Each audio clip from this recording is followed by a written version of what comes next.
नमस्कार, स्वदेश एजेंडा देख रहे हैं आप और मैं हूं आपके साथ Rakhi. Short selling firm Hindenburg research ने एक बार फिर चौंकाने वाला दावा करके भारतीय राजनीति में खलबली मचा दी है। ताजा खुलासे में कहा गया है कि अडानी मनी साइफनिंग स्कैंडल में इस्तेमाल हुए ऑफशोर फंड्स में सेबी के चेयरपर्सन की भी हिस्सेदारी रही है और इसके बाद कांग्रेस समेत अन्य दलों ने केंद्र में सत्तासीन नरेंद्र मोदी सरकार को घेरा है। जबकि हिंडनबर्ग रिसर्च की रिपोर्ट को लेकर सेबी के चेयरपर्सन और उनके पति की प्रतिक्रिया आई है। उन्होंने बयान जारी करके कथित आरोपों को निराधार बताया, तो वहीं अडानी ग्रुप आरोपों को निराधार बताया। कहा कि हिंडनबर्ग ने अपने फायदे के लिए सार्वजनिक रूप से उपलब्ध जानकारी का गलत इस्तेमाल किया। दरअसल हिंडनबर्ग रिसर्च की सेबी पर रिपोर्ट आई तो कांग्रेस ने पूरे मामले को मोदी सरकार और अडानी ग्रुप से जोड़ दिया है, जिस पर बीजेपी भड़क गई। बीजेपी ने इसे भारत के खिलाफ एक बड़ी साजिश करार दिया। आपको बता दें कि 24 जनवरी 2023 को हिंडनबर्ग रिसर्च ने एक रिपोर्ट जारी की थी, जिसके बाद देश की राजनीति में जबरदस्त भूचाल आ गया था। 18 महीने बाद हिंडनबर्ग की एक और रिपोर्ट पर फिर हंगामा मचा है। अब अमेरिका से आई रिपोर्ट ने देश में राजनीतिक विस्फोट कर दिया। पक्ष विपक्ष में जबरदस्त वार पलटवार हो रहे हैं। ऐसे में सवाल यह है कि हिंडनबर्ग की रिपोर्ट की हकीकत क्या है। इसी मुद्दे पर चर्चा करेंगे, लेकिन उससे पहले देखिए ये रिपोर्ट।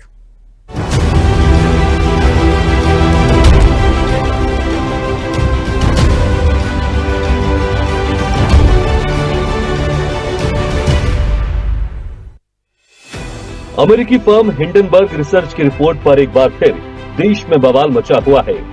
अमेरिकी शॉर्ट सेलर ने सेबी प्रमुख माधवी पुरी बुच और उनके पति धवल बुच पर उन ऑफशोर फंड्स में निवेश करने का आरोप लगाया है, जिनका इस्तेमाल कथित तौर पर अडानी समूह के शेयरों में तेजी लाने के लिए किया गया था। हालांकि बुच दंपति ने आरोपों को नकारते हुए कहा है कि सभी निवेश की जानकारी का खुलासा नियमों के अनुसार किया गया है। हिंडनबर्ग की रिपोर्ट आने के बाद विपक्ष ने सेबी प्रमुख के इस्तीफे की मांग शुरू की। वहीं सेबी प्रमुख और अडानी समूह ने इस मामले में अपना पक्ष रखा है। इसके अलावा भाजपा ने भी हिंडनबर्ग रिपोर्ट पर सवाल उठाए हैं।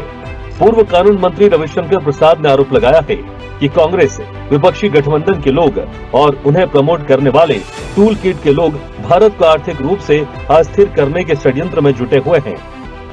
गौरतलब है कि अमेरिका की कंपनी हिंडनबर्ग ने 10 अगस्त को एक रिपोर्ट जारी कर दावा किया था कि सेबी प्रमुख माधवी पुरी बुच और उनके पति ने मॉरिशस की उसी ऑफशोर कंपनी में निवेश किया है, जिनके माध्यम से भारत में अडानी ग्रुप की कंपनियों में निवेश करवाकर अडानी ने लाभ उठाया था। हिंडनबर्ग की हालिया रिपोर्ट में क्या है, डालते हैं एक नजर। 10 अगस्त को हिंडनबर्ग ने 46 पन्नों की एक रिपोर्ट जारी की। सेबी के चेयरपर्सन बुच और उनके पति धवल बुच ने निवेश किया।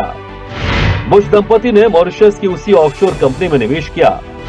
बरमूडा और मॉरिशस में अस्पष्ट विदेशी कोषों में अघोषित निवेश किया। वही कोष है जिनका कथित तौर पर विनोद अडानी ने पैसों की हेराफेरी करने और समूह की कंपनियों के शेयरों की कीमत बढ़ाने के लिए इस्तेमाल किया। विनोद अडानी समूह के चेयरपर्सन गौतम अडानी के बड़े भाई हैं। रिपोर्ट का दावा है कि इसके जरिए भारत में अडानी ग्रुप की कंपनियों में निवेश करवाकर अडानी ने लाभ उठाया था। संस्था ने कहा कि इसे व्यापार का गलत तरीका माना जाता है। हिंडनबर्ग में दावा किया गया कि सेबी को अडानी मामले से संबंधित फंडों की जांच करने का जिम्मा सौंपा गया था, जिसमें बुच द्वारा भी निवेश किया गया था। नेता प्रतिपक्ष और कांग्रेस सांसद राहुल गांधी ने सरकार से सवाल पूछा है, तो वहीं सरकार की ओर से इन मुद्दों पर कांग्रेस पर पलटवार है। Why has Chairperson Madhavi Buch not resigned? Second, God forbid something were to go wrong and investors were to lose their money. Who is responsible? Is the Prime Minister of India responsible? Is Madhavi Buch responsible? Or is Mr. Adani responsible?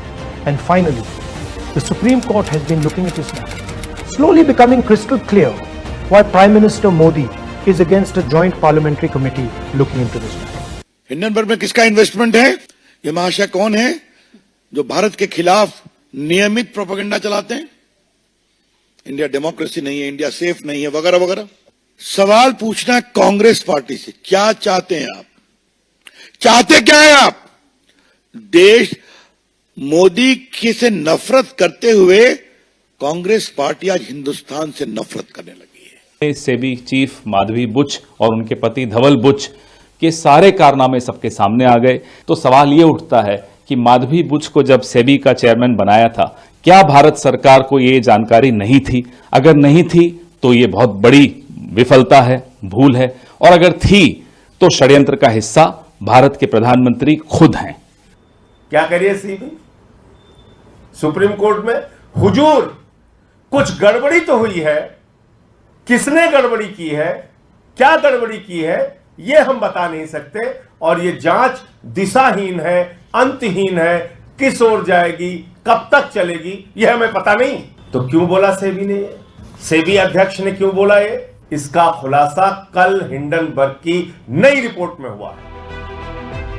अमेरिकी short seller Hindenburg ने कहा कि हमारी report पर SEBI chairperson Madhavi Buch ने प्रतिक्रिया देते हुए कई चीजें स्वीकार की है, जिससे कई नए सवाल खड़े हो गए हैं।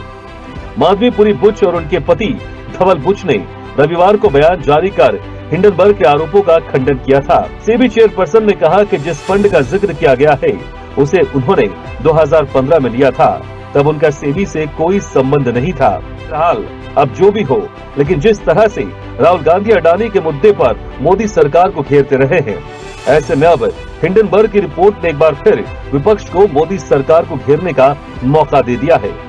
स्पेशल रिपोर्ट, स्वदेश न्यूज।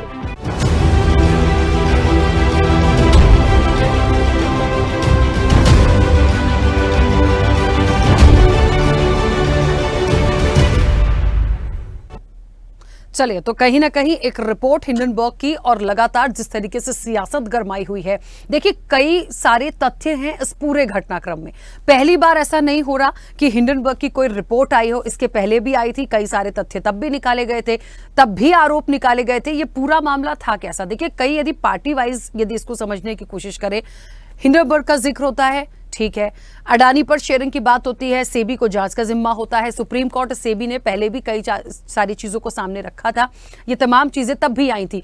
लेकिन अब जो मुख्य रूप से आपत्ति आई है वो ये आई है कि जो सेबी की कहते हैं पूरी होल सोल चेयरपर्सन या इंचार्ज हैं, उनके शेयर्स अडानी के साथ हैं। और जब ये बात सामने आएगी तो वो जो जांच उठी थी, लगातार जो जांच हो रही है, उस पर विपक्ष ने सीधे सीधे सवाल उठाए हैं। इस चर्चा पर सीधे चलेंगे, हमारे साथ मेहमान जुड़े हुए हैं। सबसे पहले आपका परिचय करा दें। भारतीय जनता पार्टी का पक्ष रखने के लिए खेमचंद शर्मा हमारे साथ जुड़े हैं। खेमचंद जी, बहुत स्वागत चर्चा में जुड़ने के लिए।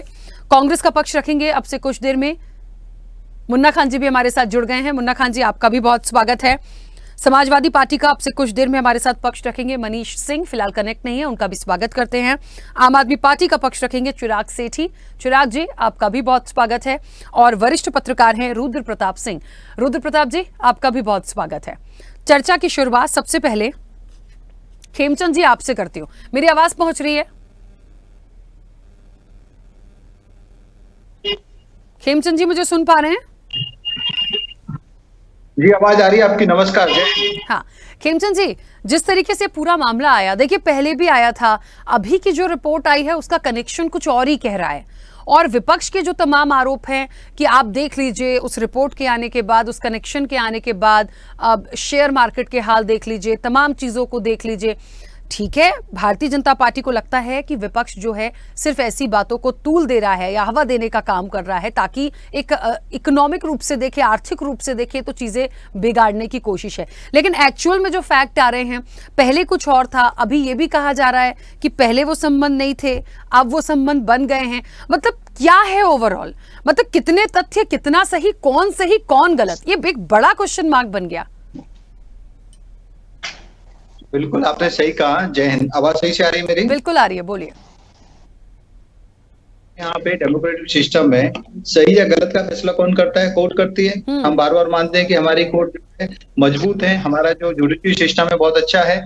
जब जुडिशरी सिस्टम अच्छा है और उस जुडिशरी सिस्टम के अंतर्गत उसकी मॉनिटरिंग में जब जांच हुई और उन्होंने माना कि देयर इज नथिंग रॉन्ग, कुछ भी गलत नहीं है, जो सेबी ने रिपोर्ट दी है वो बिल्कुल सही है, हमें एसआईटी गठन करने की जरूरत नहीं है, इसमें फर्दर इंक्वायरी करने की जरूरत नहीं है। जब कोर्ट ने ये माना, और हमारे विपक्ष के पास भी एक से एक बड़ा वकील है, आधी रात में भी वो कोर्ट को खुलवा लिया करते हैं। अगर उनके पास कुछ साक्ष्य होता है, सबूत होते, फैक्ट होते, फिगर्स हो गए, तो वो कोर्ट में जाते और कोर्ट में सबमिट करते। एज ए थर्ड पार्टी कभी भी जाके कोर्ट में वो एविडेंस को दे सकते थे। लेकिन ऐसा कुछ नहीं था, वहां पे केस क्लोज हुआ। हमारी इकोनॉमी को हिलाने के लिए, मेजर नुकसान पहुंचाने के लिए कोशिश की गई, नुकसान भी हुआ और रिटेल इन्वेस्टर्स का नुकसान हुआ। फॉरेन इन्वेस्टर तो चलो निकले फिर वापस आए, उससे नहीं, लेकिन जो रिटेल इन्वेस्टर्स का नुकसान हुआ तो एक बहुत बड़ा। अब सबसे बड़ी दुखी की बात क्या है, इंडियन वर्स्ट कहाँ की एजेंसी है, कहाँ का ये थिंक टैंक है, अमेरिका का थिंक टैंक है, और उसके बेस पे हमारा विपक्ष हमारे देश में हल्ला मचा रहा है। और कोर्ट ने जब ये मान लिया, कोर्ट में केस चला है, लंबे समय तक केस चला है, सेकंड रिपोर्ट है, इसकी क्रेडिबिलिटी क्या बची है? सिर्फ विपक्ष उसको क्रेडिबल मान रहा है, पूरे देश का कोई भी इन्वेस्टर उसको क्रेडिबल नहीं मान रहा है, और उसका साक्ष्य आपने पूरे दिन में देखा। और उससे भी ज्यादा दुख होता है, विपक्ष ये नहीं दिखा रहा है कि वो भारत का विपक्ष है, भारत के पक्ष में सोचता है, भारत की चिंता करता है। वो ये दिखा रहा है कि जो विदेशी एजेंसियां जो भारत को कमजोर करना चाहती हैं, जो भारत से ईर्ष्या करती हैं, भारत का जो प्रभुत्व बढ़ रहा है, भारत की जो इकोनॉमी तेजी से आगे बढ़ रही है, उसको गिराना चाहती हैं, वो उनको रिप्रेजेंट कर रहे हैं, वो उनके स्पोक पर्सन की तरह बात नहीं कर रहे हैं। तो आप अपनी क्रेडिबिलिटी भी गिरा रहे हैं। जिस एजेंसी की आप बात कर रहे हैं वो अपने देश में अपनी जो बैंक्स के जो मिस कैलकुलेशंस हैं या वहां पे मिसकंडक्ट्स हैं, उनको तो एक्सपोजर नहीं कर पाती। हमारे यहाँ पे उन्होंने रिपोर्ट दायर की, उसके कुछ ही महीने बाद अमेरिका की बड़ी बैंक धाराशायी हो गई, यूरोप की बड़ी बैंक धाराशायी हो गई, दूसरी बैंकों को टेक ओवर करना पड़ा, गवर्नमेंट को उसको बचाना पड़ा, गवर्नमेंट को उसको खरीदना पड़ा। वहां पे रिपोर्ट क्यों नहीं दी उन्होंने? वो इंडिया में, इंडिया के ऑर्गेनाइजेशंस, इंडिया के बिजनेस हाउसेज पे क्यों रिपोर्ट दे रहे हैं? तो ये सोचने का विषय है, लोग समझ रहे हैं, सोच रहे हैं। और रिटेल इन्वेस्टर्स में भी 0% पैनिक था आज, 0%। ये रिपोर्ट सबसे को आई, जिस तरीके से फर्स्ट रिपोर्ट थी, फर्स्ट रिपोर्ट में लगा कि भैया कुछ मेजर प्रॉब्लम होगा, लेकिन हमारा जो एक इंडिपेंडेंट सिस्टम है, उस इंडिपेंडेंट सिस्टम ने समय लिया, एक झटका जरूर लगा, लेकिन सब चीजें दूध की तरह साफ हो गई, देयर इज नथिंग रॉन्ग। और ये हमारी इकोनॉमी को, हमारे देश को कमजोर करने की साजिश है। और कहीं ना कहीं बहुत दुख होता है कि विपक्ष के नेता भी इसमें मिले हुए हैं, और उनके लिए भी ये राजनीतिक हत्या के बराबर है, क्योंकि लोग उनको देख रहे हैं, उनकी क्रेडिबिलिटी डाउन हो रही है। अब विदेशी एजेंसी के आधार पे जब कोर्ट ने ये कह दिया कि हम थर्ड पार्टी एजेंसी के आधार पे हम इन चीजों को नहीं मानेंगे, हम अपनी इंक्वायरी कराएंगे, उन्होंने इंक्वायरी कराई एंड नथिंग फाउंड, तो फिर उससे भी ज्यादा आप बार बार ये बातें करते हैं, तो आपका खुद की जो क्रेडिबिलिटी है, खुद का जो आपका एक आपका पॉलिटिकल स्टेचर है, वो डाउन होता है। ठीक है, ठीक है, खेमचंद जी वापस आऊंगी। मुन्ना जी, आवाज पहुंच रही है मेरी? बिल्कुल आ रही, आवाज आ रही है। मुन्ना जी, अब तो ये कहा जा रहा है भारतीय जनता पार्टी, अच्छा दिन भर से बहुत सारे इस पर प्रतिक्रियाएं आई हैं, लेकिन अब तो ये भी कहा जा रहा है कि आप लोग मिले हुए हैं, आप लोगों की मिली भगत है, और इतनी चल रही है कि मतलब इतना बड़ा ऐसा खुलासा हो रहा है। देखिए, अभी हमारे मित्र खेमचंद शर्मा जी बहुत बार साथ में डिबेट में बैठे हैं। अब वो कह रहे थे कि हिंडनबर्ग ऐसी कंपनी, ऐसी रिसर्च सेंटर, हिंडनबर्ग ऐसे वैसे। मैं ये पूछना चाहता हूँ, वर्ल्ड लेवल पे जो उद्योगपति में तीसरा पायदान पे जो अपना जगह बनाया हो अडानी जी, उसके लिए एक हिंडनबर्ग रिसर्च सेंटर से आज ये घबराई है। इसका एक सबसे बड़ा मेन कारण वजह है कि जो लगातार 4 साल से जो हिंडनबर्ग रिसर्च कर रहे हैं, जो उसमें तथ्य पाए गए, आज उससे कोई नहीं झुठला सकता। अगर अडानी जी को लग रहा है, अगर खेमचंद शर्मा जी को लग रहा है कि हिंडनबर्ग के जो आरोप हैं बेबुनियाद है, मैं ये समझता हूँ पूरे देश, कई देशों में इनके कनेक्शन है अडानी जी के। ये कहीं भी केस कर सकते हैं, इनके ऊपर मानहानि का केस ये डलवा सकते हैं, लेकिन क्यों नहीं डलवा रहे? इसकी मेन वजह है क्योंकि चोर के दाढ़ी में तिनका। मैं ये पूछना चाहता हूँ, आज सेबी की जो माधुरी ब्रूच है, वो आप कौन है? आज वो कहीं ना कहीं अडानी जी की चपरासी बन करके। आप बताइए, सेबी एक ऐसी संस्था जो पारदर्शिता रखने के लिए उसे बनाया गया हो, चाहे व्यापार का मसला हो, चाहे शेयर बाजार का मसला हो। मित्र हमारे सुन ले, मिर्ची लगेगी, वाजिब पे मिर्ची लग के सुन ले, मसला हो तो आज कहीं ना कहीं ये सामने बात, ये तथ्य आ रहा है कि ये सरकार अडानी के लिए काम कर रही है, ये सरकार अडानी के ऊपर पर्दा डालने की कोशिश कर रही है। आज विपक्ष जब जेपीसी की मांग कर रहा है, सरकार आज बचने की कोशिश हो रही है। अगर आपने कुछ किया नहीं तो डरने की जरूरत नहीं है, आप मनवाइए जेपीसी की मांग, जेपीसी ज्वाइंट पार्लियामेंट्री कमेटी गठन करवाइए, दूध का दूध पानी का पानी हो जाए, पता लग जाएगा हिंडनबर्ग झूठ बोल रहा है या कहीं अडानी ने गड़बड़ किया। देखिए, लूट खसोट पूरे देश में चल रहा है।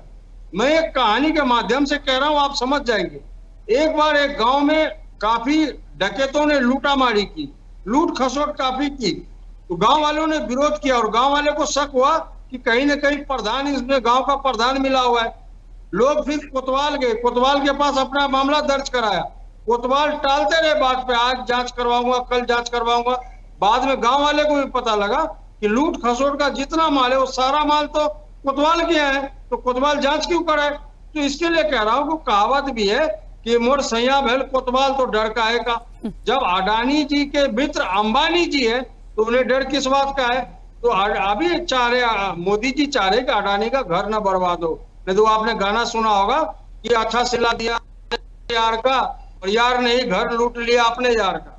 तो यार अपने यार का घर लूटना देखना नहीं चाह रहे। ठीक तो है। मैं समझता हूँ कि आप अगर ईमानदार हो, आप चाह रहे हो कि निष्पक्ष जांच हो, तो जेपीसी की मांग, जो विपक्ष की मांग है, वो मांगे आपको मान लेनी चाहिए। ठीक है, चलिए वापस आऊंगी। चिराग जी, आवाज पहुंच रही है मेरी? चिराग जी, मुझे ना थोड़ा सा एक बात और जो मतलब मेरे जहन में जो प्रश्न आया, ऐसा लगता है कि ठीक है, कहीं कोई कनेक्शन यदि जुड़ रहा है या कोई बात आ रही है, कोई शेयर्स की बात आई है, जहां तक सेबी का जिक्र मैं करूंगी, ठीक है, वो एक जांच एजेंसी है, तमाम चीजें हो गई हैं।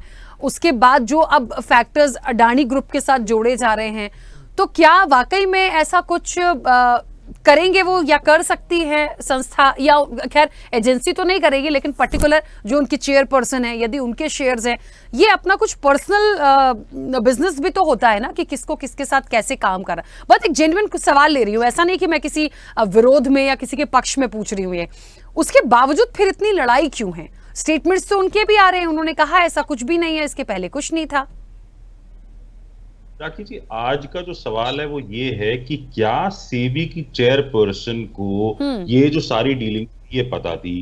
क्या ब्लैकस्टोन जैसी कंपनी जिसने रियल एस्टेट में इन्वेस्टमेंट पोर्टफोलियोज की बात हम कर रहे थे, उसके तो 2 आज तक पोर्टफोलियोज आए हैं, इनके हस्बैंड वहां पर कंसल्टिंग के डायरेक्टर लगते हैं और उसके बाद ये सारी चीजें होती हैं। इनकी पर्सनल ईमेल आईडी से एक मेल किया जाता है कि फंड्स कब रिलीज होंगे, और वो फंड्स जो एक्चुअली विनोद अडानी जी के थ्रू अडानी के शेयर्स को पंप अप करने के लिए लगाए जाते। तो कहीं ना कहीं ये सवाल है, हमारे सवाल है कि अगर सेबी जांच कर रही है तो क्या इन सब चीजों की जांच होगी जहां पर उनका खुद का एक पर्सनल एक मोटिव रहता है, जहां उनके खुद के फंड्स लगे हुए थे, जहां उनके खुद के नाम थे, तो क्या उनको अपने आप को रिक्यूज नहीं करना चाहिए था इस पूरी जांच से? क्या उन्हें नहीं बोलना चाहिए था कि मेरा एक कोई जज भी अगर किसी केस में बैठते हैं और अगर वो कभी वकील रहे होते हैं उस केस के, तो वो उस केस से रेस्क्यू कर लेता है, बोलता है मैं ये नहीं करूंगा, मेरी को इस केस के बारे में पता है, तो इस केस के फैसले में मैं इन्वॉल्व नहीं रहूंगा, आप किसी दूसरे जज को दीजिए। हमारा सवाल सिर्फ इतना है कि अगर ऐसा कुछ है, अगर इन्होंने उस फंड में कुछ पैसा डाला था और वो फंड आज अडानी जी के शेयर खरीद रहा है, उस फंड में वो अडानी जी के शेयर्स में पैसा लगा रहा है और आपको उसकी जांच के लिए बिठाया गया, आपको सुप्रीम कोर्ट ने बोला कि आप उसकी जांच करिए, तो आपने क्या उससे आप बोला कि मैं इस जांच का पार्ट नहीं बन सकती क्योंकि कभी मैं या मेरी फैमिली मेंबर्स जो थे वो इस फंड का पार्ट थे? क्या कॉन्फ्लिक्ट ऑफ इंटरेस्ट की कभी बात आई? हमारा सवाल सिर्फ इतना है कि अगर आई थी ये बात तो इसकी डॉक्यूमेंटेशन होगी, बात वहां खत्म हो जाएगी। अगर नहीं थी तो कहीं ना कहीं कॉन्फ्लिक्ट ऑफ इंटरेस्ट हुआ है और जो एक आम इन्वेस्टर है उसके साथ धोखा हुआ है। उसको ये बोला गया कि ये शेयर देखो कितना ऊपर जा रहा है, कितना ऊपर जा रहा है, उसने अपनी जिंदगी भर की गाड़ी कमाई इस शेयर को खरीदने में लगा दी, और अब जब कभी ये शेयर गिरेगा, क्योंकि पैसा तो पंप हुआ है सिर्फ, इसका प्राइस बढ़ाया गया, तो किसकी सेविंग्स जाएंगी, किसके पेंशन फंड्स जाएंगे? वो लोगों के जो गरीबों ने पैसा जोड़ के शेयर मार्केट में पैसा डाला था कि मेरे घर, मैं इससे घर खरीद पाऊंगा, मैं अपने बच्चों के एजुकेशन के लिए पैसा जोड़ रहा हूं, मैं अपनी बेटी की शादी कर पाऊंगा। तो हम सिर्फ ये चाह रहे हैं कि आप ये बता दीजिए कि आपने इसके बारे में बताया था। अगर आपने बताया था तो बहुत अच्छी बात है, उसके डॉक्यूमेंटेशन होगा, बात खत्म हो जाएगी। आप उसको जस्टिफाई कर रहे हैं कि हम यहां तक थे, हमने ये पोर्टफोलियो किया था, हमने ऐसा किया था। बात तो ये है ना कि अगर आप उसमें एक पार्टी थे तो आप उसकी जांच में नहीं बैठ सकते। ये तो एक बेसिक रूल है कि अगर आपके ऊपर बात चल रही है, अगर आप इस केस में इन्वॉल्व है, तो आप इसकी जांच का पार्ट नहीं बन सकते। क्या आपने सुप्रीम कोर्ट को ये बताया था कि हमारे इस तरह की चीजें थी? क्या ये डिस्क्लोजर पहले हुआ था? अगर हुआ था तो खत्म हो जाती है बात। पर जहां तक आज सुबह से सारी प्रतिक्रिया आ रही है, इस पे कहीं पर भी ये नहीं मेंशन किया जा रहा कि इस चीज से माधवी बुच को अलग किया गया था, वो इस जांच का पार्ट नहीं थी, जो रिपोर्ट सबमिट हुई है सुप्रीम कोर्ट को उसमें उनका रोल नहीं था। इस तरह की कोई बात आज भाजपा के प्रवक्ता यहां बैठे हैं, ये बता दें अगर इस तरह की कोई बातचीत हुई है, इस तरह की कोई भी बयान सुबह से आज आया है कि ऐसा कुछ हुआ है। अब कह रहे हैं मार्केट नहीं गिर रही, ये नहीं हो रहा, वो नहीं हो रहा, ठीक है, वो सारी चीजें अपनी जगह पर हैं, पर आप मुझे सिर्फ इतना बता दीजिए अगर उनके कुछ पर्सनल इंटरेस्ट थे, उनकी फैमिली के कुछ पर्सनल इंटरेस्ट थे, तो क्या वो जांच का पार्ट बन सकती थी या नहीं बन सकती थी? बस मेरा इतना सा सवाल है। ठीक है, इसका जवाब मैं लूंगी खेमचंद जी से, लेकिन उसके पहले रुद्र प्रताप जी, मेरी आवाज पहुंच रही है? जी आ रही है। देखिए रुद्र प्रताप जी, पक्ष विपक्ष हैं तो आरोप प्रत्यारोप तो लगेंगे, कोई नई बात नहीं है, लेकिन जिस तरीके से ये पूरा मामला आया, एक बार पहले भी आया था और एक बार फिर से आया है, मैं थोड़ा सा उस पॉइंट पर भी जाऊंगी। जहां तक जॉर्ज सोरोस की मैं बात करूं तो थोड़ा सा ना वो बड़े एक्टिव रहे हैं शुरू से, मतलब पॉलिटिकल इश्यूज हो इंडिया के और भी इश्यूज पर हमेशा बोलने में बड़े वो एक्टिव से रहे हैं। मुझे ऐसा लगता है इस मामले में भी ठीक है, आप बोल रहे तमाम चीजें आ रही हैं, रिपोर्ट आ रही है, मैं किसी पे भी पर्टिकुलर सवाल नहीं उठा रही, लेकिन ये जो कनेक्शन लाया गया है या जोड़ा गया है या पुराना था या नया था, व्हाटएवर जो भी था, लेकिन आप क्या समझ रहे हैं, क्या वाकई कुछ गड़बड़ है इसमें या फिर इसके पीछे कोई और साजिश या रणनीति है? देखिए राखी जी, दो बात है। पहली बात यह है कि हिंडनबर्ग को भारत में इतना इंटरेस्ट क्यों आता है? वो अपने देश के लिए भी तो काम कर सकते हैं, उनके देश में बहुत बड़ा देश है, बहुत सारी आर्थिक गतिविधियां होती रहती हैं, उस पर उनको काम करना चाहिए, उस पर रिपोर्ट लानी चाहिए और उसके आधार पर वहां अपनी चीजों को उजागर करें। भारत में उनका इतना बड़ा इंटरेस्ट क्यों हो जाता है और हम उनकी बातों पर इतना यकीन करने क्यों लगते हैं? सबसे बड़ी बात चीज है कि अगर हमारे यहाँ कोई गलती हुई है तो हमारे संवैधानिक बहुत सारे सिस्टम है, उसके तहत हम आगे अपनी चीजों पर जाएंगे। लेकिन एक विदेशी एजेंसी अगर कोई चीज को कहती है और हम उसको इतनी गंभीरता से लेकर के अपनी चीजों को ला करके खड़े हो जाते हैं अपने लोगों के सामने, तो ये कहाँ का अन्याय है? सवाल ये है कि अगर सेबी जांच कर रही, हम कह रहे हैं कि उसके क्या तथ्य हैं क्या तथ्य नहीं है, वो एक अलग विषय हो सकता है, उस पर चर्चा हम कर सकते हैं क्योंकि हमारा आंतरिक मामला है, उस पर हम लोग रोज चर्चा करेंगे। लेकिन सवाल ये है कि एक विदेशी एजेंसी बार बार भारत के आर्थिक मामलों पर इतना ज्यादा गंभीरता से क्यों खुलासे कर रही है, इतनी उनको दिलचस्पी क्यों है कि इतनी जांचें वो बैठाते हैं, इतनी रिपोर्ट निकालते हैं और उसके करते हैं।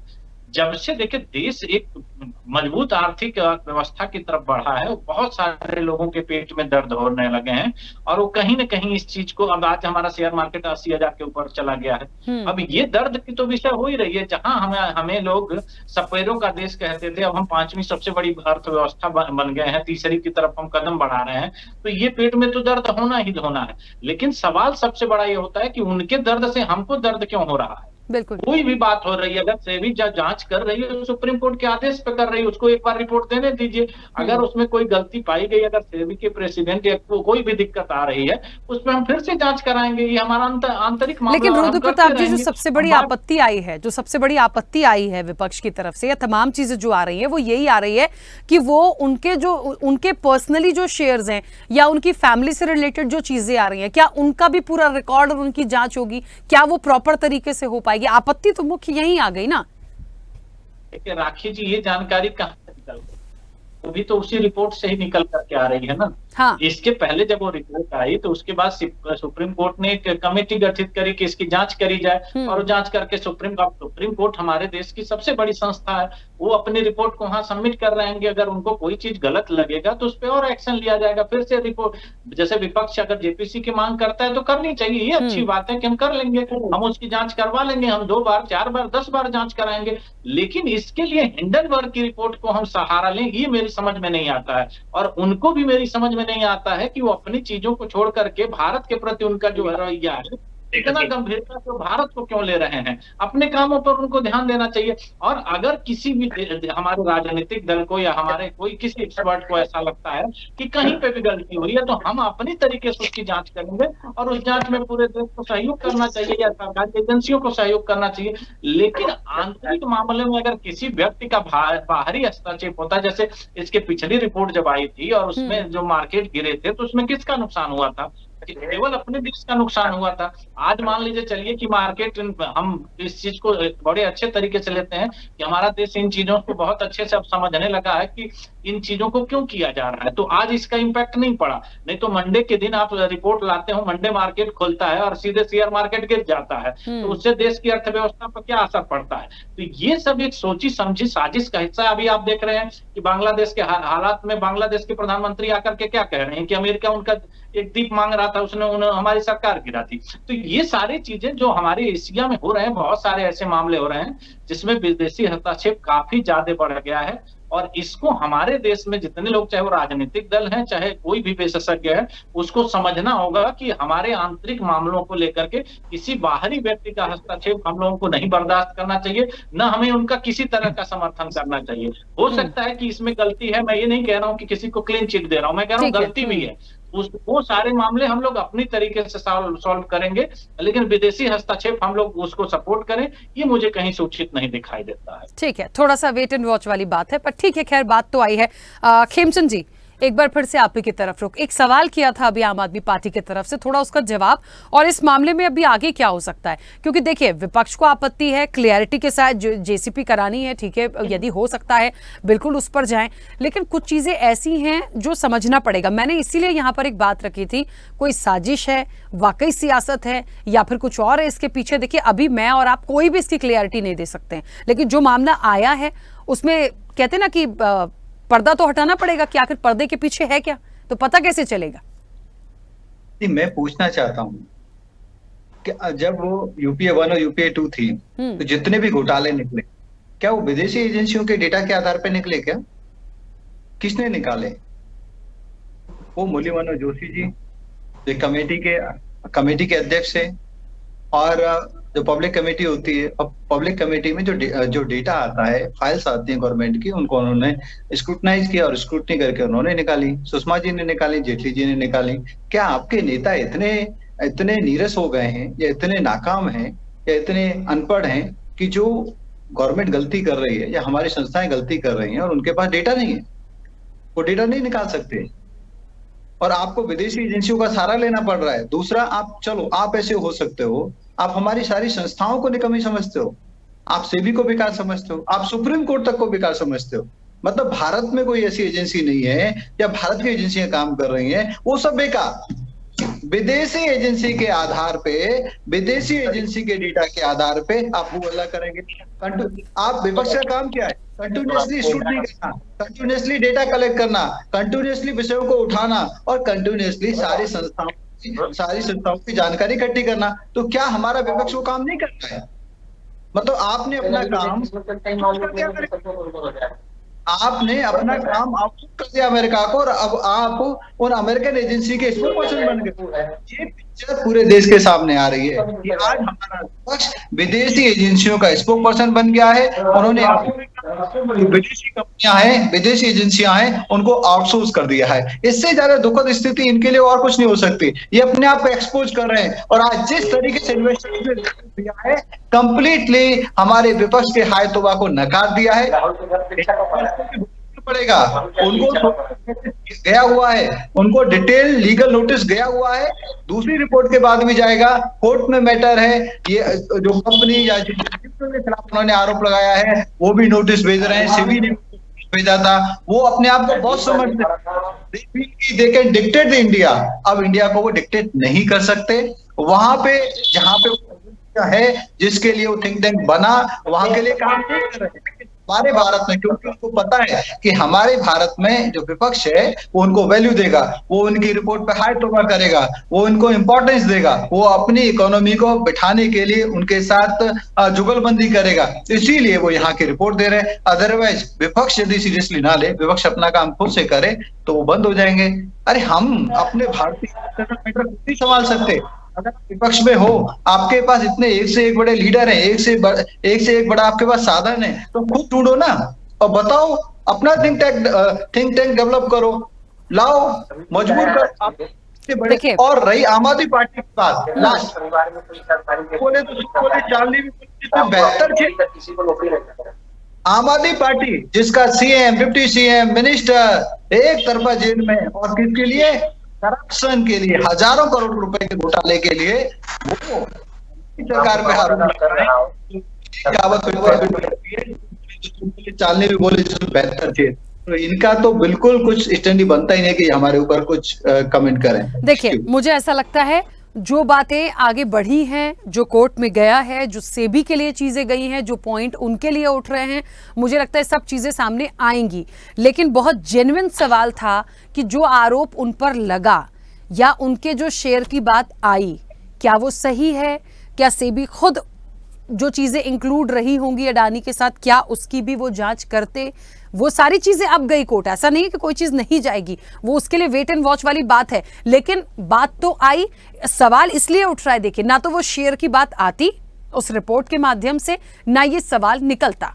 लेकिन बार बार ये कनेक्शन कर दें कि भाई अमेरिका का थिंक टैंक है या वहां से उस विपक्ष उस सोच को लेकर आ रहा है, तो ऐसा नहीं है। मैंने देखिए अभी इससे पहले भी बोला था, जहां तक हिडनबर्ग की बात है या जॉर्ज सोरोस की बात है, पहली बार नहीं है।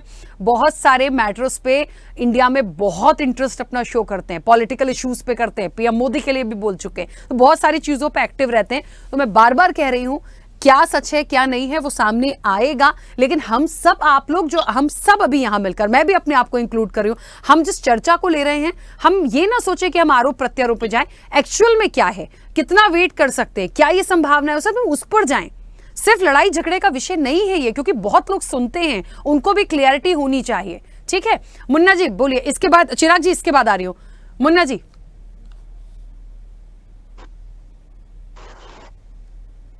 सरल तरीके से समझने की जरूरत है कि सरकार बार बार अडानी को क्यों बचा रही है।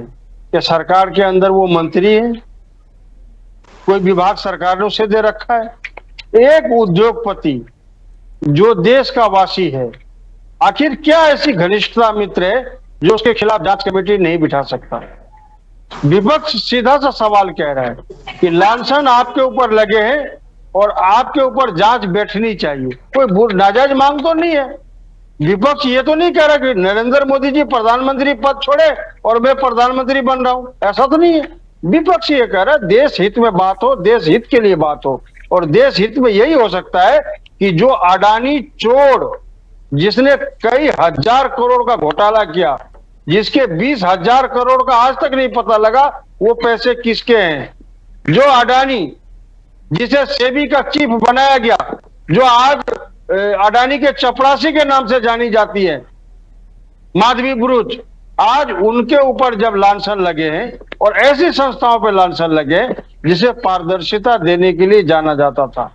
अच्छा, मैं एक बात कहना चाहती हूँ मुन्ना जी, जिसे शेयर बाजार में पारदर्शिता देनी चाहिए। जी मुन्ना जी, हालांकि कोई पर्सनल कंसर्न मेरा नहीं है, लेकिन मुझे लगता है चाहे अडानी हो, चाहे माधवी बुच हो, चाहे कोई भी हो, मुझे ऐसा लगता है कि इस तरह से हम क्यों किसी को संबोधित करें कि कौन किसका नौकर है, कौन किसका चपरासी, हम क्यों बोल रहे हैं? भाई उनके शेयर्स होंगे, सारी जांच रिपोर्ट की बात है, हम ऐसा क्यों कह रहे हैं? मतलब पर्सनल कंसर्न नहीं है, पर इसलिए बिल्कुल मैडम, इसलिए कह रहे हैं क्योंकि सेबी चीफ बनने से पहले वो शेयर होल्डर थी अडानी जी की, और अडानी जी ने उसे सेबी चीफ बनाया। उसके बाद वो प्राइवेट अपने ईमेल से वो जितने शेयर थे उसने अपने पति के नाम कर दिए। जब सेबी चीफ बनी तो प्राइवेट ईमेल से उनके शेयर पे ध्यान रख रही थी, टारगेट कर रही थी। तो मनसा इसलिए उठ रहा है कि अगर आप चौकीदार ही आपका अगर चोर हो तो फिर उसकी जांच और रखवाली कौन करेगा? अब आप बताइए, सेबी जैसी संस्थाओं पे आज हिंडनबर्ग आरोप लगा रहा है, और देश के तीसरे नंबर के धनी आदमी, वो चाहे तो 25 देश में हिंडनबर्ग के खिलाफ केस कर सकते हैं। अभी हवाई जहाज में भरे वकील को, जज को लेके जाए और हर देश में वो केस करवा सकता है। इतनी क्षमता, पावर है अडानी के ऊपर। लेकिन आज अडानी खामोश है। क्यों? क्योंकि उसे पता है कि नरेंद्र मोदी जी हमारे घर की रखवाली कर रहा है। इसी पे वो शेर एक याद आया है कि वो अडानी अब ये न कह दे मोदी जी को कि अच्छा सिला दिया तूने मेरे प्यार का, यार ने ही लूट लिया घर यार का। इसीलिए यार दूसरे के घर को बचाने में लगा है, एक यार दूसरे के यार को सुरक्षा देने में लगा है। चलिए, इस पूरी चर्चा में हमारे साथ मनीष जी भी जुड़ गए हैं, समाजवादी पार्टी का पक्ष रखेंगे। मनीष जी, मुझे सुन पा रहे हैं? मनीष जी, आपकी आवाज आ रही है? हाँ मनीष जी, इस पूरे मामले में सबसे पहले तो आपकी प्रतिक्रिया बिना किसी सवाल के, क्योंकि बहुत कुछ इतना आ गया है इस चर्चा में कि वो कौन सत्य, मतलब कौन सच्चा, कौन झूठा, क्या सत्य, कौन से तथ्य, ये सब अभी भी क्वेश्चन मार्क लगे हुए हैं जब तक क्लियरिटी नहीं आए। आपका क्या मत है? देखिए, समाजवादी पार्टी का स्पष्ट मानना है कि 2024 के लोकसभा के चुनाव के परिणाम ने बहुत हद तक ये साबित कर दिया कि भारत की जनमानस भारतीय जनता पार्टी की सरकार के बारे में क्या सोचती है। एक बात। दूसरी जो महत्वपूर्ण बात है, जो हिंडनबर्ग और तमाम जांच एजेंसियों की और तमाम जो रिपोर्ट करने वाली जो एजेंसियां हैं उनके बारे में चर्चा हो रही है, लेकिन हम इनके तह में अगर जाएंगे तो हिंडनबर्ग की चर्चा करने की कोई आवश्यकता नहीं है, इसलिए कि हम लोगों ने 2014 से लेकर के और 2024 तक लगातार 10 वर्षों में हम लोगों ने किसानों के हितों की बात किया, किसानों के मुद्दों को उठाया। किसान आंदोलन हुआ, भारत का सबसे बड़ा किसानों का आंदोलन हुआ, 750 से ऊपर किसानों ने जान गंवाई अपनी, एक दिन भी शोक नहीं मनाया गया उस सदन में। हिंडनबर्ग की रिपोर्ट तो बहुत छोटी रिपोर्ट है। भारत की जनता इस सरकार के बारे में जानती है कि कितना करप्ट ये गवर्नमेंट है। एक दूसरी बात, तीसरी जो महत्वपूर्ण बात है, आपने बहुत अच्छा सवाल उठाया। देखिए हिंडनबर्ग ने क्या कहा उस पर चर्चा हो रही है, वो एक अलग बात है। शेर का खेल भारत का किसान नहीं जानता है। भारत का किसान सिर्फ ये जानता है कि हमारी खाद की बोरियां कांग्रेस सरकार और यूपीए की सरकार के समय में 50 किलो की थी, आज के समय में खाद की बोरियां हमारी 40 किलो की हो गई है। उस समय 200 रुपए हमारी खाद की बोरी का दाम था, आज के समय में 400 रुपए बोरी हो गया।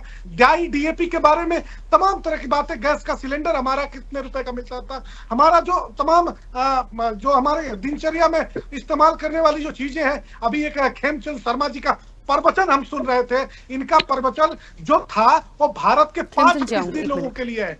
95% जो भारत के लोग हैं वो अपनी दैनिक दिनचर्या के बारे में जब सोचते हैं तो उनको गैस का सिलेंडर जो 14 में 400 रुपए का मिलता था वो 1200 रुपए का मिला है। 800 रुपए की चोरी की गई प्रति सिलेंडर 2014 से लेकर के 24 तक। सोचिए कितना बड़ा पैसा लूटा गया है। तीसरी सबसे महत्वपूर्ण बात है, आप पूछिएगा भारतीय जनता पार्टी के लोगों से कि हमने एक्सप्रेसवे बनाने की बात कही, सड़कें बनाने की बात कही, आज खंडहर में तब्दील हो चुकी है सारी की सारी सड़कें। हमने तो टैक्स दिया है, मोटरसाइकिल जब हम खरीदते हैं तो हम आपको टैक्स देते हैं, हम कार खरीदते हैं तो आपको टैक्स देते हैं, तमाम चीजें उपयोग करने वाली आपने जीएसटी हमसे लिया। हम तो रात दिन चिल्लाते रहे कि भारत के प्रधानमंत्री जी आप सिर्फ इतनी कृपा कर दीजिए कि पेट्रोल और डीजल को जीएसटी के अंदर ला दीजिए, लेकिन खेमचंद शर्मा जी जैसे और शास्त्री इस पर नहीं बयान जारी करेंगे कि जीएसटी के अंदर में आना चाहिए कि नहीं आना चाहिए डीजल और पेट्रोल। मेरा सिर्फ इतने कहने का मतलब है कि किसानों के कर्ज माफी की बात हम करते हैं तो किसानों पर लाठियां चलाई जाती हैं, लेकिन बिना किसी आंदोलन के, बिना किसी धरने प्रदर्शन के, व्यापारियों के कहने पर जो बड़े उद्योगपति हैं 18,000 करोड़ से ऊपर रुपए उनके माफ कर दिए जाते हैं एक झटके में, उन पर कोई चर्चा भारत में नहीं होती है। 18 लाख करोड़ रुपए से ऊपर के माफ कर दिए जाते हैं। तो मेरा सिर्फ कहना इतना है कि भारत की सरकार को जनता की सरकार बननी चाहिए थी, लेकिन ये उद्योगपतियों की सरकार बनकर रह गई। और आजकल जहां गांव-गांव में, खेत खलिहान में भारत में 6 लाख से ऊपर ग्राम सभाएं हैं।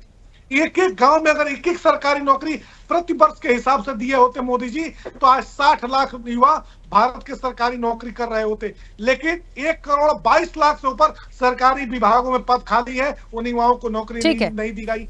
उसके बाद से अग्निवीर योजना ला दिए।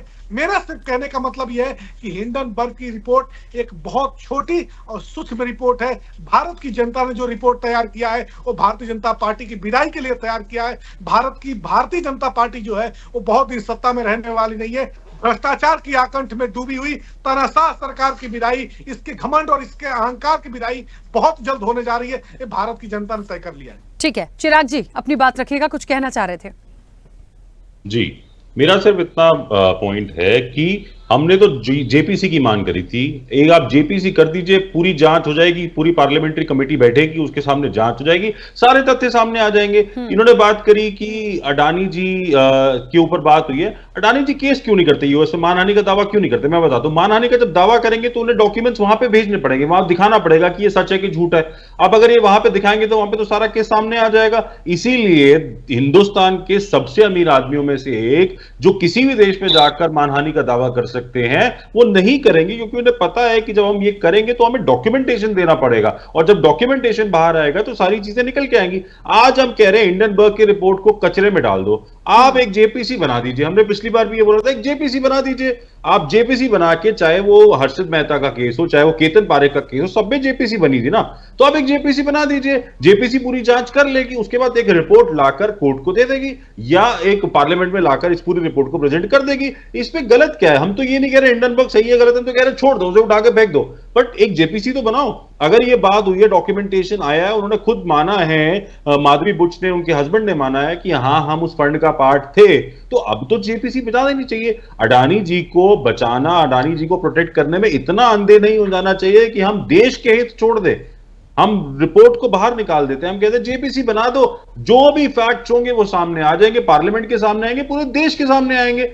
अगर वो उसमें ऐसा कुछ नहीं हुआ है वो भी सामने आ जाएगा, और ऐसा कुछ हुआ है अगर वो भी सामने आ जाएगा कि ऐसा कुछ किया गया है, किसी के पर्सनल इंटरेस्ट थे, जब वो सेबी की चेयरमैन बनी उन्होंने कुछ ऐसी चीजें करी, कुछ ऐसे डिसीजन हुए जिससे किसी को फायदा हुआ है, 20,000 करोड़ रुपए पंप हुए हैं, नहीं हुए, जो भी है पूरे देश के सामने आना चाहिए ना। हम डेमोक्रेसी का पार्ट है, डेमोक्रेसी में सबको आंसर जानने का हक है, एक एक इंसान को आंसर जानने का हक है कि एक्चुअली में हो क्या रहा है देश में। बट अगर हम सवाल पूछते तो कहते तुम देश के खिलाफ हो, तुमने सवाल कैसे पूछा? अरे सवाल पूछना गलत नहीं है, सवाल पूछना हमारा हक है, और इनके बड़े नेता बोलते थे विपक्ष का हक है सवाल पूछना। आज हम सवाल पूछ रहे हैं। खेमचंद शर्मा जी बोलते आप अपनी जांच करें, अरे हमारे पास एजेंसीज नहीं है, एजेंसीज हमारे पास होती तो हम वो जांच करा देते। आज एजेंसीज आपके पास है, आज बड़ा हाथ आपको दिखाना चाहिए, आपको बोलना चाहिए कि हाँ जेपीसी बनाते हैं, एजेंसीज को लगाते हैं और बताते हैं कि ऐसा कुछ नहीं हुआ। बट आप उससे ज्यादा सवाल क्या कर रहे हैं? नहीं तुम देश के साथ नहीं हो, तुम ऐसे नहीं हो, तुम ऐसे नहीं हो। अरे सवाल हुआ है तो उसका जवाब दीजिए ना। बोलिए कि हम ज्वाइंट पार्लियामेंट्री कमेटी बनाएंगे और ये पूरा इसका जांच करेगी, उसके बाद जो भी रिपोर्ट होगी वो पार्लियामेंट में टेबल की जाएगी। पर ऐसी चीजें नहीं बोलेंगे।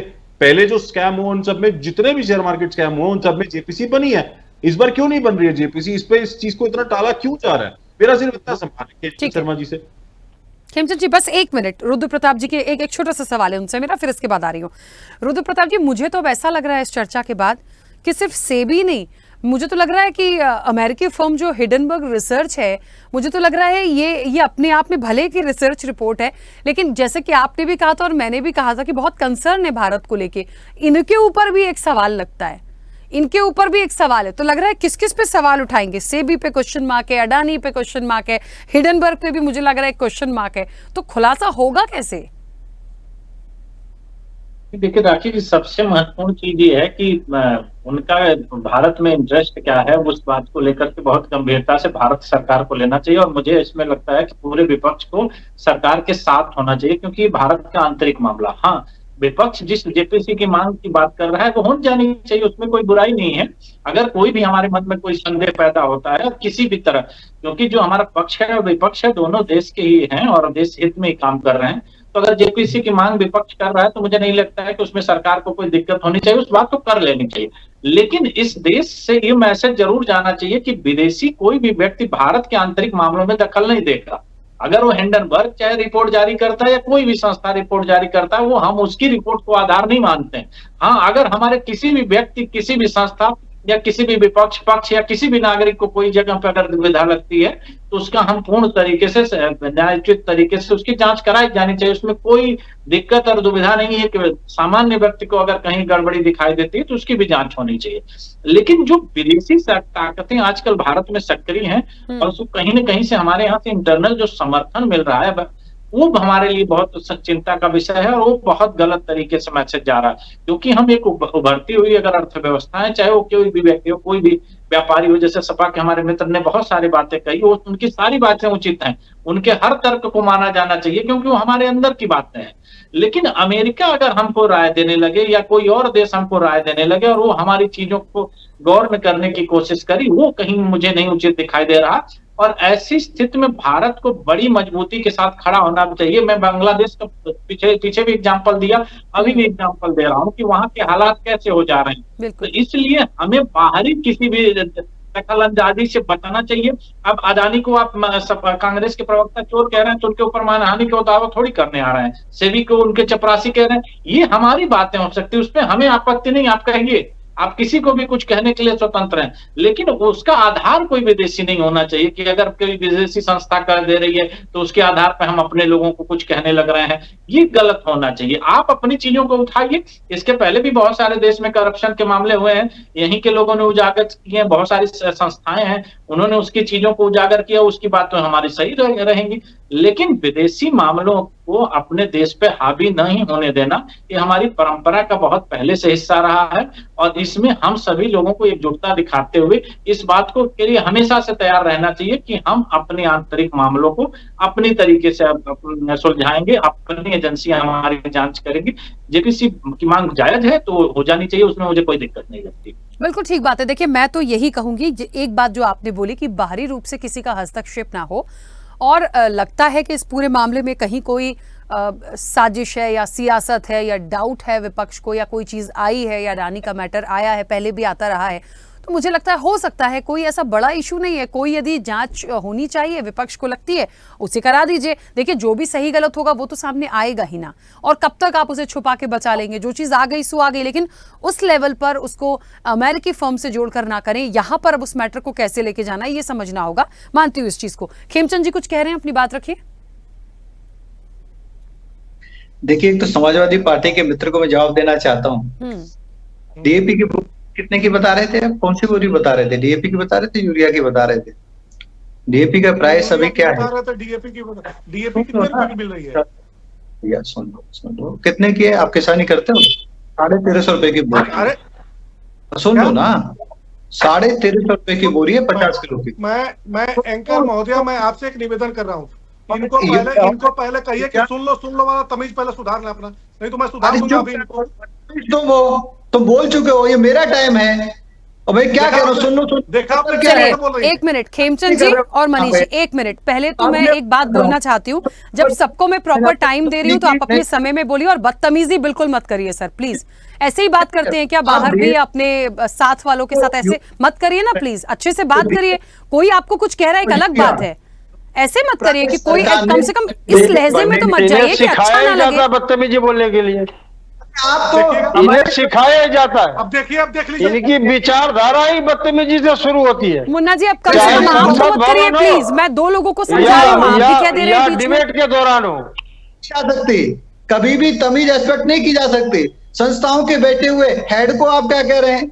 चपरासी हैं, नौकर हैं, दरबारी हैं, क्योंकि आपकी कल्चर दरबारी है। खेमचंद जी उसके लिए मैंने इंटरप्ट किया था मुन्ना जी को, अब आप उसको पिन मत करिए। आप पिन करेंगे फिर वो आपको रिवर्ट देंगे, आपस में आप लोग लड़ेंगे, विषय एक तरफ चला जाएगा। सुन लो, और आप पूरा विपक्ष क्या इतना ज्यादा बेकार हो गया है कि आप कोई भी इंफॉर्मेशन अपने आप से रिट्रीव नहीं कर सकते, आपको आउटसोर्स करना पड़ रहा है, आपको हिंडनबर्ग को करना पड़ रहा है। जब अमेरिका के डोनाल्ड नमस्ते ट्रम्प हो तो वाहवाही लूटते हो, अमेरिका के एक अखबार में मोदी जी का नाम हो तो वाहवाही लूटते हो, किसी मंत्री का नाम हो वाहवाही लूटते हो, और एक बुराई आई जो बुराई नहीं सच्चाई है, वो सच्चाई शायद आपको मिर्ची लग रही है, देश देख रहा है, करनी है, आप उसको लेके, इसका मतलब सीधा सीधा है, you been hired by the Hindenburg as a spoke person, as a their agent. आप फॉरेन एजेंट की तरह काम कर रहे हैं, ये देश के सामने आ रहा है। अगर आप फॉरेन एजेंट नहीं होते, भारत के नेता की तरह बात कर रहे होते, भारत के नागरिक की तरह बात कर रहे होते, खुद के थिंक टैंक के माध्यम से आप आरोप लगाते, व्हाइट पेपर लाते, आप इंफॉर्मेशन लाते, आपके पास पीसी का चेयरमैन है, बहुत सारे वकील हैं, बहुत सारे आपके पास लिंक हैं सिस्टम में, अभी भी आपके लोग हैं, लेकिन कुछ है ही नहीं गलत, इसीलिए एक विदेशी एजेंसी को हायर किया, आउटसोर्स किया, हंगामा मचाया। लेकिन आप कितनी भी साजिश कर लो, अब देश को आप नुकसान नहीं पहुंचा सकते। मोदी जी बैठे हुए हैं, मोदी जी सेवा के लिए बैठे हुए हैं, देश को आगे ले जाने के लिए बैठे हुए हैं। और जिन लोगों को वो भी तो इसी देश के हैं, समाजवादी पार्टी, कांग्रेस, रुद्र प्रताप जी, मैं, आम आदमी पार्टी, सब इसी देश के सर। अमेरिका में थोड़ी बैठे हैं हम और आप। आपने बोला है, मैंने क्या कहा? विपक्ष है, विपक्ष खुद से एविडेंस लाता है, खुद से फैक्ट एंड फिगर्स लाता है। हमारी सुषमा जी लाती थी, जेटली जी लाते थे, हमारे मुरली मनोहर जोशी लाते थे। हमने क्या किसी विदेशी एजेंसी को कोट किया कि ये कोयला घोटाला हुआ है? आप लोगों ने 2G घोटाला किया है, कॉमनवेल्थ घोटाला किया है, हमने खुद एविडेंस दिए। आप एविडेंस नहीं इकट्ठा कर सकते क्या? अगर कुछ गलत है, आप विदेशी एजेंसी को हायर कर रहे हैं, विदेशी एजेंसी के आधार पे आप बात कर रहे हैं, तो क्या लगेगा कि आप एक मिनट आपका समय लूंगा, 1 मिनट। एजेंसी ने आपको अपॉइंट किया है, आप उनके आधार पे काम कर रहे हैं। और हमारी सुप्रीम कोर्ट ने पहले भी जो कोर्ट में जो मैटर किया, उन्होंने कहा नहीं, 1 मिनट में आपका सवाल, 1 मिनट मैं समय लूंगा। नहीं करेंगे, हम अपनी एजेंसी से बात कराएंगे, हम अपनी एजेंसी से जांच कराएंगे। जांच हुई और कुछ नहीं पाया गया। चलिए खेमचंद जी 1 मिनट रुकिए, मनीष जी कहना चाह रहे हैं कुछ, बोलिए मनीष जी। मैं थोड़ा सा मैम आपका समय लूंगा। मैं बहुत इत्मीनान से एक बात कहना चाहता हूं, उसके बाद जो कहना है कह लें। बर्बाद गुलिस्ता करने को एक ही उल्लू काफी है, अंजाम गुलिस्ता क्या होगा, हर साख पे उल्लू बैठे हैं। आज यही की बात है, आज यही की बात है, सुन लीजिए, आज यही की बात है, दोबारा इरशाद सुन लीजिए, आज ही की बात है। मैं बहुत गंभीरता से ये बात कह रहा हूं, और पूछिएगा विदेशी एजेंसी की बात मैंने कोट नहीं किया है, लेकिन आज ही की बात है। बांग्लादेश के एक पत्रकार ने राहुल गांधी जी पर आरोप लगाया और भारतीय जनता पार्टी ने उसमें बयान दिया। क्या ये विदेशी व्यक्ति के बयान को भाजपा ने कोट नहीं किया? इतने बेशर्म और ये भाजपाई इतने दोहरे मानसिकता के हैं कि इनकी मानसिकता पे हमेशा सवाल खड़ा होना चाहिए। बैठना मुश्किल हो जाएगा। जिस पार्टी के डेली बच्चियों के साथ बलात्कार के लिए पकड़े जा रहे हैं, उनसे और ज्यादा शालीनता की बात नहीं की जा सकती। मैडम प्लीज से ये सवाल पूछिएगा। सर वो आपको सुन पा रहे हैं? स्वामी चिन्मयानंद, ये सारे बलात्कारी तो बीजेपी में है। प्लीज अब ये बलात्कार का मुद्दा कहाँ आ गया सर बीच में? हम कुछ और बात कर रहे हैं, आप लोग कैसी बात कर रहे हैं? स्वामी चिन्मयानंद, उनके कुलदीप सेंगर, स्वामी चिन्मयानंद, ये बलात्कारी नहीं है। अरे मुन्ना खान, स्वामी चिन्मयानंद, कुलदीप सेंगर, बृजभूषण शरण सिंह, ये सारे बलात्कारी बीजेपी में है। आप हिंडनबर्ग के स्पोक पर्सन हो। शर्मा जी, देखिए मुझे ऐसा लगता है, यदि आपको लग रहा है कि भारत के लेवल पे विपक्ष को कोई आपत्ति हुई है, वो उस नियम कानून से चले, बात करें, सबूत लाएं या जांच की बात करें या जेपीसी की मांग करें, तो प्लीज हो जाने दीजिए ना, वो चीजें आ जाएंगी। उसको क्यों बार बार इतना पिन करना है? खेमचंद जी करेंगे ना, वो विपक्ष मजबूत विपक्ष है ना वो भी। आप ये बताइए कौन सी संस्था है जो फाइनेंशियल मैटर के लिए, शेयर मार्केट के लिए, इन्वेस्टमेंट के लिए जिम्मेदार है? वो सेबी है। अगर सेबी में कोई कमी है, कोर्ट में जाओ, आपके और कोर्ट की जेपीसी में जाने में क्या दिक्कत है? जेपीसी में कोई कमी है? आप जवाब दे दीजिए। क्यों पेट में दर्द हो रहा है? क्यों पेट में दर्द हो रहा है? क्यों मल पड़ रहा है? क्यों पेट में दर्द हो रहा है महोदय? क्यों पेट में दर्द हो रहा है? जेपीसी करा लो। चलिए अब आप सभी लोग प्लीज 1 मिनट चुप हो जाइए, वरना मैं ऑडियो गिरा दूंगी। ठीक है, चिराग जी अपनी बात रखिएगा जल्दी से, बस ठीक है। खेमचंद जी प्लीज, कोई भी एविडेंस आप किसी भी संस्था के चिराग जी प्लीज आप अपनी बात रखिए। खेमचंद जी नहीं, प्लीज मैं रिक्वेस्ट कर रही हूँ सर, मैं ऑडियो बंद करा दूंगी। करा लो, ज्वाइंट पार्लियामेंट्री कमेटी की मीटिंग बुला लो। मनीष जी और खेमचंद जी प्लीज। जेपीसी का मतलब क्या है? जेपीसी का मैंडेट क्या होता है? जेपीसी क्या फाइनेंशियल एक्सपर्ट है? मेरी आवाज नहीं पहुंच रही आप दोनों को? एक्सपर्ट है? मेरी आवाज नहीं पहुंच रही आप दोनों को? स्टॉक मार्केट रिस्पॉन्सिबल हमारे यहाँ पे संविधान मैडम मनीष जी का और इनका ऑडियो दोनों का बंद कर दीजिए। चिराग जी अपनी बात रखिए जल्दी से। अरे हम तो फॉरेन के एजेंट हैं। आप चलिए, मेरी शायद आवाज नहीं पहुंच रही है, समय भी हो गया है।